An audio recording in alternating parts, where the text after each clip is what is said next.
देखिए, प्राचीन इतिहास के अंतर्गत जो है चारों वेद बताया मैंने, ऋग्वेद, सामवेद, यजुर्वेद और अथर्ववेद। ये आखिरी वेद चल रहा है। कुछ चीजें बताने जा रहा हूँ आज। कुछ में जैसे छुटा था, मैंने उसे मनुस्मृति के बारे में बताया। मनुस्मृति क्या काम है, क्या नहीं है। नारद स्मृति का क्या काम है, याज्ञवल्क्य स्मृति का क्या काम है। धन्यता मनुस्मृति में जो है, मनुस्मृति जो है हिंदू धर्म की जो प्रमाणिक ग्रंथ मानी जाती है मनुस्मृति। और इसी मनुस्मृति में ही मानव जाति का जो है, मानव जाति का आदि पुरुष जो है, आदि पुरुष के बारे में बताया गया है। आदि पुरुष माना गया है। मानव जो होते हैं आदि पुरुष होते हैं, मनुस्मृति में बताया गया है। जैसा कि सतत ब्राह्मण में आपको बता रहे थे कि मुख से ब्राह्मण, भुजाओं से क्षत्रिय, उदर से वैश्य और पैरों से शूद्र की प्राप्ति हुई है। ठीक। और उसके बाद यही बताया गया था कि जब संपूर्ण धरती जो जलमग्न हो गई थी, जब संपूर्ण धरती जलमग्न हो गई थी, तब जो है मनु और शतरूपा दो ऐसे प्राणी थे जिन्होंने, उन्हीं के द्वारा जो है पूरे मानव जाति का जो उत्पत्ति हुई, पूरे मानव जाति का निर्माण हुआ। उसके बाद मनुस्मृति ने बताया कि मनुस्मृति की भू रचना मौर्योत्तर काल से मानी जाती है। किस काल से? मौर्योत्तर काल से मानी जाती है। अर्थात इसका शुंग काल कहते हैं। क्या कहते हैं? शुंग काल कहते हैं। और मनुस्मृति में जो है आर्य संस्कृत के 4 क्षेत्र, आर्य जो है संस्कृति के 4 क्षेत्र से आए। कौन से? ब्रह्मर्ष और मध्य देश का आर्यावर्त से जो आए। मनुस्मृति में मालूम चलता है हम लोग को 4 वर्ण जातियों के बारे में, जो वर्ण व्यवस्था बनाई गई, जातियां निर्धारित की गई। कौन चमार है, कौन पासी है, कौन नहीं है, कौन अधिकार है, कौन मुस्लिम है, कौन क्या है ना, बनिया, ये सब तमाम तरह की जातियों का निर्माण किया गया। ये मनुस्मृति के 4 वर्ण और दूसरी जातियों के बारे में भी इसी वर्ण मिलता उल्लेख मिलता है, जिसमें कहा गया है कि शूद्र का काम है सभी वर्णों की सेवा करना। शूद्र का काम है सभी वर्णों की क्या करना? सेवा करना है। तो शूद्र के द्वारा दिया गया कोई अन्य ब्राह्मण नहीं ग्रहण करेगा। ये मनुस्मृति में ही मिलता है, अन्यथा कहीं मिलता नहीं है। इसका वर्णन नहीं किया गया है। जैसे मनुस्मृति में स्त्रियों को वेदों के अध्ययन का जो है अधिकार नहीं दिया था। मनुस्मृति में जो है स्त्रियों को पढ़ने का कोई अधिकार नहीं दिया गया था। कोई अधिकार पढ़ने के लिए नहीं दिया गया था स्त्रियों को। और मनुस्मृति में ही स्त्रियों को संपत्ति का अधीन, संपत्ति में स्त्री धन के अलावा जो है संपत्ति की स्वामी अधिकारी जो है नहीं माना जाया है। मनुस्मृति में जो है स्त्रियां हैं संपत्ति के अधिकारी, उत्तराधिकारी नहीं माना गया है। मनुस्मृति में ऐसा उल्लेख मिलता है कि जो स्त्रियां थी उन्हें संपत्ति का अधिकारी नहीं माना जाता था। और मनुस्मृति के अनुसार ही स्त्री धन होता है, जो घर का संपत्ति होती है, उस पर जो है माता का अधिकार, माता के बाद जो है, माता के बाद पुत्रियों का अधिकार होता है, माता के बाद पुत्री का अधिकार होता था। और पुत्रियों के अधिकार के बाद जो है बहुओं का अधिकार होता था। जब पुत्रियां नहीं जाती थी तब उसमें जो है बहू जो है उसका उत्तराधिकारी माने जाते थे। पर मनु ने विधवाओं के मुंडन का जो है प्रावधान किया गया है। और जो महिलाएं, मनुस्मृति में भी कहा गया जिस महिला का पति मर गया हो उस महिला का जो मुंडन होना चाहिए अनिवार्य है। ये मनुस्मृति में मिलता है। परंतु मनुस्मृति में कहा गया कि ये मुद्राएं जो होगा चालू हुआ, स्वर्ण मुद्राएं, रजत मुद्रा तथा तांबे की मुद्रा का भी उल्लेख जो है मनुस्मृति में मिलता है। जो 3 प्रकार की मुद्राएं हैं, स्वर्ण मुद्रा, रजत मुद्रा, तांबे की मुद्रा का वर्ण जो है मनुस्मृति में ही मिलता है। अथर्ववेद किसमें मिलता है? अथर्ववेद के मनुस्मृति में इसका वर्णन मिलता है। उसके बाद जैसे क्या, उसके बाद आता है याज्ञवल्क्य। मनु का कौन आता है? याज्ञवल्क्य ने कहा मनु की अपेक्षा याज्ञवल्क्य जो है थोड़ा विपरीत चले। जहाँ जहाँ मनुस्मृति स्त्रियों का विरोध किए, वहाँ वहाँ याज्ञवल्क्य जो है स्त्रियों का समर्थन किए। ठीक, और इन दोनों के बीच तुलना भी होने लगी। तुलना हुई तो क्या याज्ञवल्क्य ने स्मृति जो मनुस्मृति को कहा कि मनुस्मृति की अपेक्षा जो है अधिक सुव्यवस्थित तथा संक्षिप्त है। इन दोनों का तुलना किया गया, ये किया गया, क्या कहा गया? मनु ने ब्राह्मण को शूद्र कन्या के साथ, मनु ने कहा गया ब्राह्मण कन्या को शूद्र कन्या के साथ विवाह नहीं हो सकता, परंतु याज्ञवल्क्य ने कहा नहीं, इसका याज्ञवल्क्य ने इसका विरोध किया कि ऐसा असंभव नहीं है, इसलिए स्त्रियों को कोई जाति नहीं होती है, स्त्रियों कोई जाति नहीं होती है, वो जिस जात में चले गए उसी जात के माने जाएंगे, जिस जात चली गए उसी जात को मान लिया जाता है उन्हें। तो मनु ने कहा नियोग प्रथा की निंदा की। नियोग प्रथा मतलब जानते हो कि किसी पत्नी का आदमी मर गया हो, उसे पुत्र नहीं प्राप्त हुआ है, उसकी संपत्ति जाने वाली है, वो अपने निकटतम संबंधी जो है देवर के साथ में संबंध बनाकर प्राप्ति कर सकती है, उनका संपत्ति का अधिकार दिया जाए। उसके बाद मनु ने विधवाओं के उत्तराधिकार के लिए विषय में कुछ नहीं कहा है। मनुस्मृति में जो विधवा जो है उनको उत्तराधिकार के बारे में कोई वर्णन नहीं किए हैं, ये उत्तराधिकार उनके नहीं, बस याज्ञवल्क्य ने कहा नहीं, विधवाओं को भी उत्तराधिकार का वर्णन, उत्तराधिकार में जो प्रथम स्थान दिया गया है। याज्ञवल्क्य स्मृति में जो है विधवाओं को जो है प्रथम स्थान दिया गया, जिसमें उत्तराधिकार होने का प्रथम स्थान दिया गया है। महिलाओं को पहली बार संपत्ति का अधिकार प्रदान किया गया। याज्ञवल्क्य स्मृति में पहली बार महिलाओं को जो है संपत्ति का अधिकार माना गया। ये संपत्ति का अधिकार इनको अपना चाहिए। उसके बाद जो है स्मृति ग्रंथ में ही नारद स्मृति आते हैं स्मृति ग्रंथ के अंतर्गत।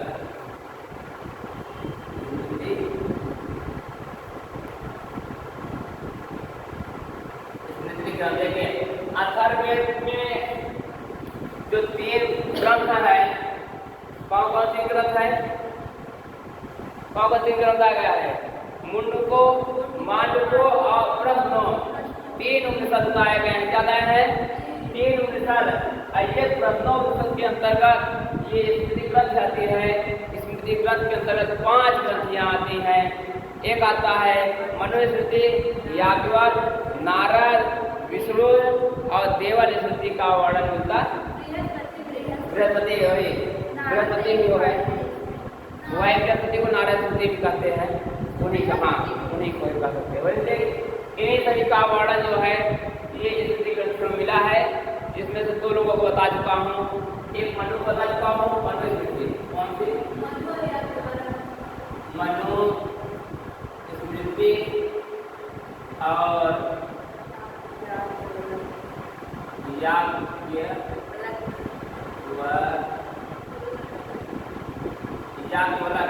इन दोनों का वर्णन कर चुका है। दोनों बता चुका है, वर्णन कर चुका हूँ। इसका वर्णन करना है आज बताएंगे केवल क्या?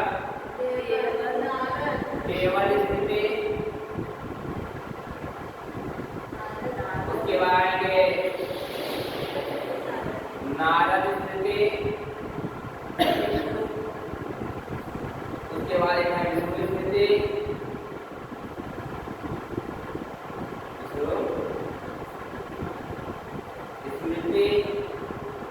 उसके बाद दाल भाग के बारे में बताया जाएगा। क्या है ताछरा, क्या है दाल भाग, क्या है उसका मतलब क्या होता है, ये सब बताएंगे भी हम। देखिए नारद स्मृति आता है। नारद स्मृति में क्या वर्णन मिला है? नारद स्मृति जो है ईसा पूर्व से 400 ईस्वी तक मानी जाती है। कौन सी स्मृति? नारद स्मृति 3000 ईसा पूर्व से 4000 ईस्वी तक, ईसा पूर्व से ईस्वी तक माना जाता है नारद स्मृति को। ईस्वी चालू में तब माना जाता है, ठीक है। अब देखिए नारद स्मृति क्या देखना है। नारद स्मृति को गुप्त कालीन माना जाता है। नारद स्मृति जो है गुप्तकालीन माना जाता है। और क्योंकि नहीं, नारद स्मृति भी है, दोनों की है। नारद स्मृति को अभी गुप्तकालीन माना जाता है क्योंकि इनमें नियोग प्रथा तथा विधवा पुनर्विवाह की अनुमति प्रदान की गई, इसलिए गुप्तकालीन माना जाता है कि नारद स्मृति में ही जो है विधवा पुनर्विवाह और जो है नियोग प्रथा का वर्णन किया गया है। और उसके बाद जो है नारद स्मृति में पहली बार दासों की मुक्ति का विधान किया गया है। दास कहते हैं हमारे दास हैं ये न काम करने का दास कहा जाता पहले। तो नारद स्मृति में जो है दास प्रथा के बारे में भी वर्णन किया गया, दास के बारे में मुक्ति का विधान किया गया है। दास को मुक्ति कैसे मिलनी चाहिए कि अगर कोई हमारे यहाँ दास है, कोई काम करने वाला है, हाँ, तो जैसे कि दास है, दास में मुक्ति उतरने है, हमारे जो काम कर रहा है उसे कोई बात नहीं होगा, जब तो उसकी शिक्षा होगी तब हमारे यहाँ काम करेगा, और जब उसकी शिक्षा होगी तब अपने यहाँ पर चला जाएगा, वो कोई किसी का बाध्य नहीं रहेगा। उसके बाद नारद स्मृति में जो है स्वर्ण मुद्राओं को दिनार कहा गया, जो सोने की मुद्रा होती थी उसे दिनार कहा गया। नारद स्मृति में ही सोने की मुद्रा को, सोने की मुद्रा को दिनार कहा गया। क्या कहा गया? सोने की मुद्रा को दिनार कहा गया, जिसमें नारद स्मृति में ही। और नारद स्मृति में जो है यह मुद्रा सर्वप्रथम रोम में प्रारंभ हुए। यह जो दिनार मुद्रा कहा गया, स्वर्ण मुद्रा आया सबसे पहले कहाँ आया? रोम देश से सबसे पहले,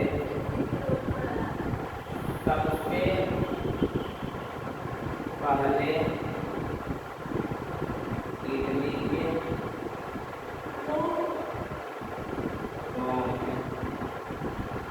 आया, इटली के रोम में जो है आया ये मुद्रा जो आई,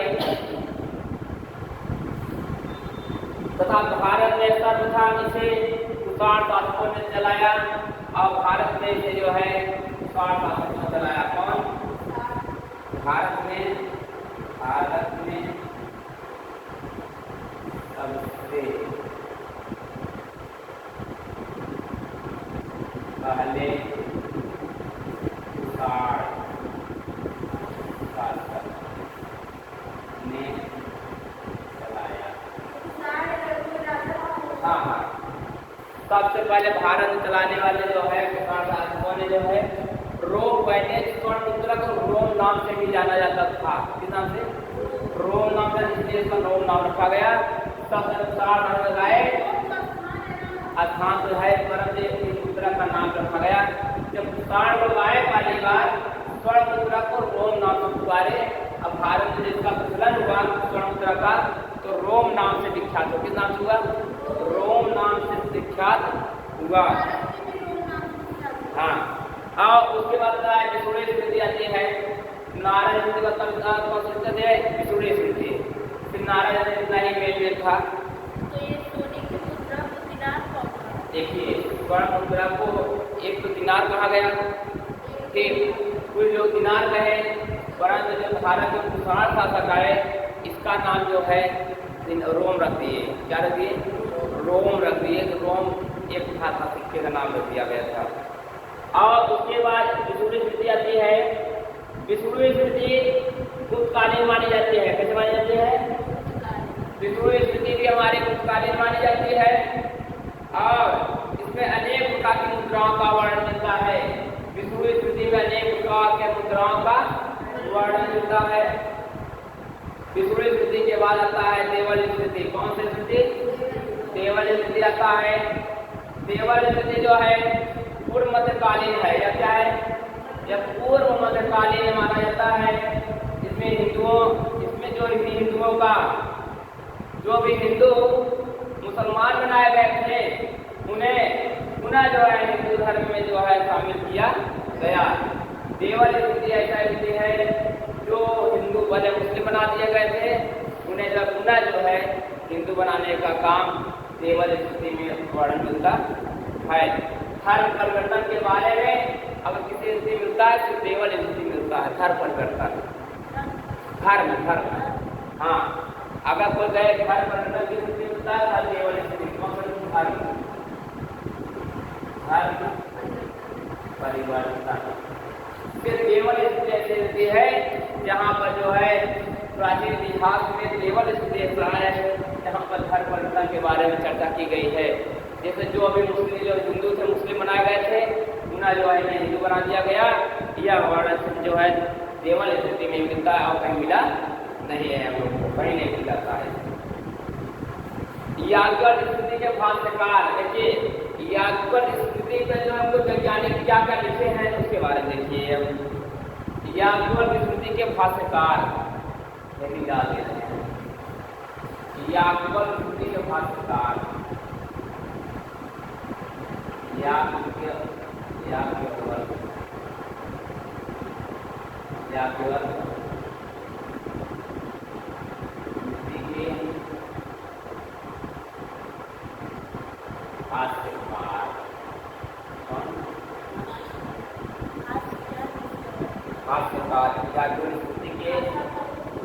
भाष्यकार मतलब लिखने वाले लेखक।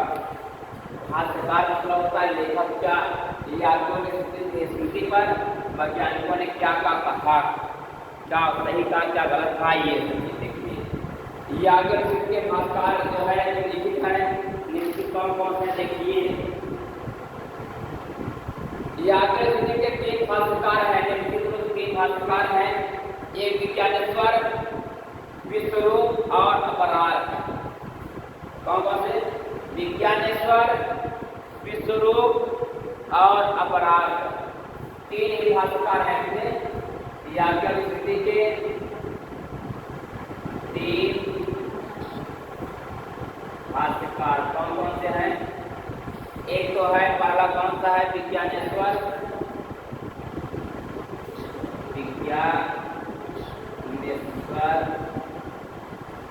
और एक तो है विश्वरूप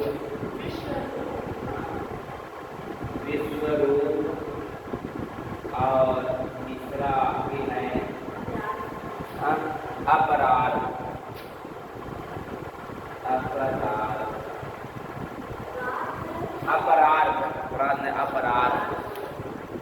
ये याज्ञवल्क स्थिति के भाष्यकार 3 भाष्यकार थे, विज्ञानेश्वर, विश्वरूप और अपरार्थ के लिए थे। ये अपराध या आदि में प्रथम, अपराध या आदि में प्रथम भी कह सकते हो। अब अपराध जो है कोरकट के पिछलाहार वंश के राजा थे। जो अपराध जो था, अपराध ये जो है कोरकट, अपराध जो थे कोरकट, ये कोरकट, हाँ, ये जो है कोरकट के शिलाहार, कोरकट के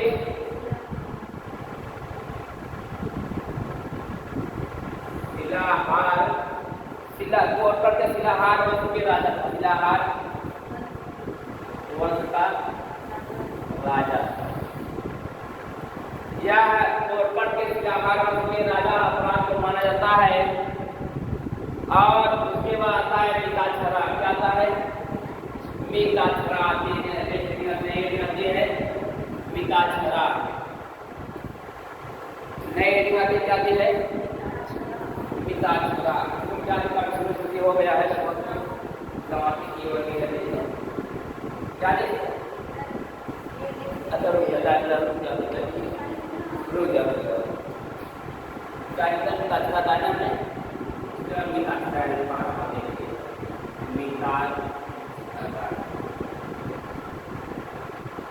मिकाछरा के बाद आता है दाय भाग। क्या आएगा? दाय भाग, दाय भाग। ये दोनों भी इम्पोर्टेंट है। क्या है मिकाछरा, क्या है दाय भाग? ये देखिए बहुत जैसे किसी के अंदर आता है अथर्ववेद के अंतर्गत स्मृति ग्रंथ के अंदर मिताक्षरा का भाग रहता है। जितना पढ़ाया गया इसमें जो पुस्तक ऐसा आया है बता रहा हूँ। मिताक्षरा जो है 12वीं शताब्दी में लिखी गई यह पुस्तक कल्याणी के चालुक वंश के शासक विक्रमादित्य फर्स्ट के दरबारी विज्ञानेश्वर ने लिखा। ये मिताक्षरा जो है एक पुस्तक का नाम है। क्या है मिताक्षरा? मिताक्षरा पुस्तक का नाम है, दारभाग पुस्तक का नाम है। यह जो लिखी गई मिताक्षरा पुस्तक लिखी गई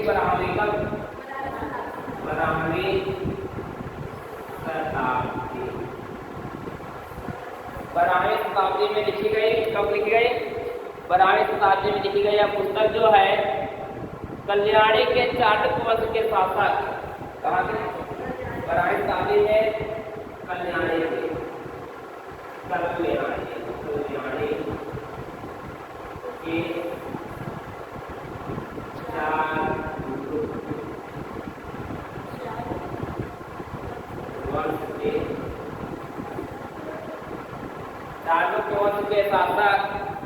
चालुक वंश के शासक विक्रमादित्य फर्स्ट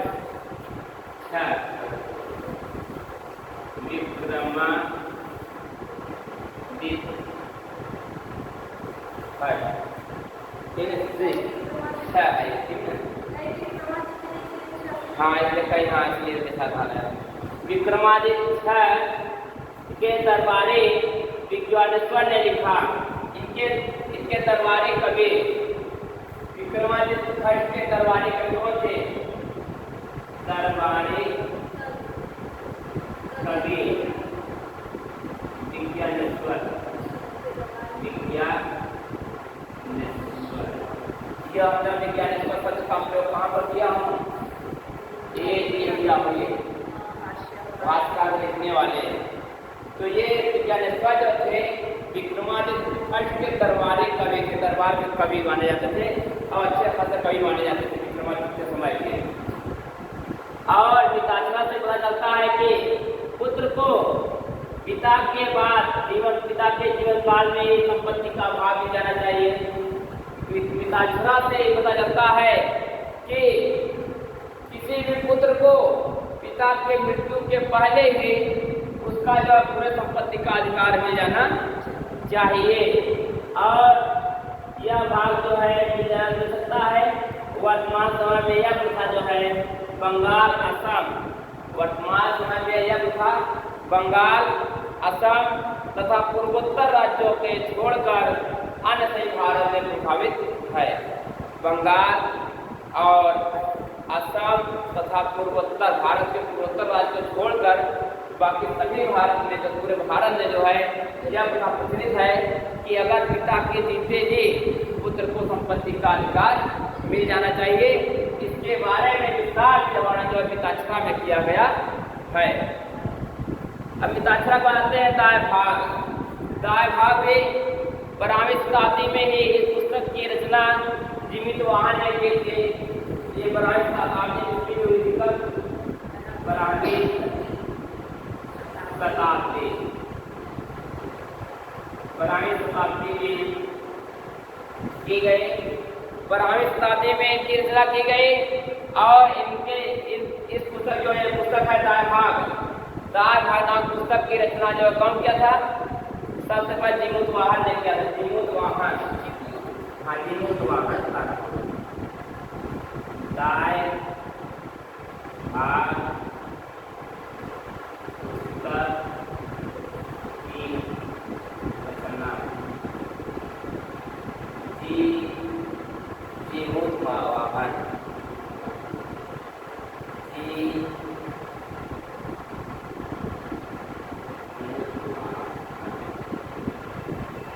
वाहन ने जो है इन्होंने ही इस रचना की है।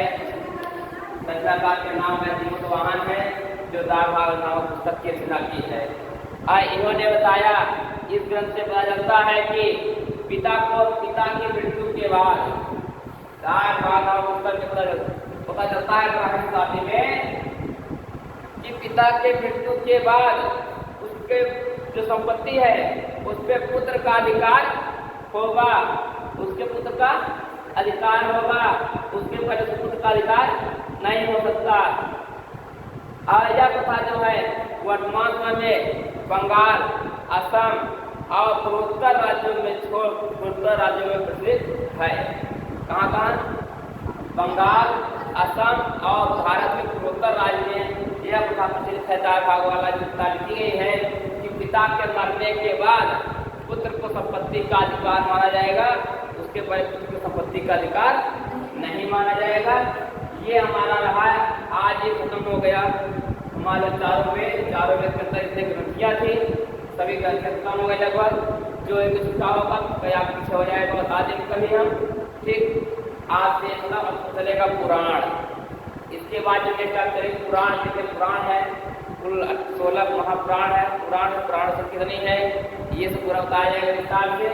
आज ये प्राचीन इतिहास में जो है वेद खत्म हुआ, अब आएगा पुराण। ठीक है, चलिए ठीक है, नोट कर लीजिए। आप जो समझ में आए बताइएगा, उसको पूरा बता दिया जाएगा।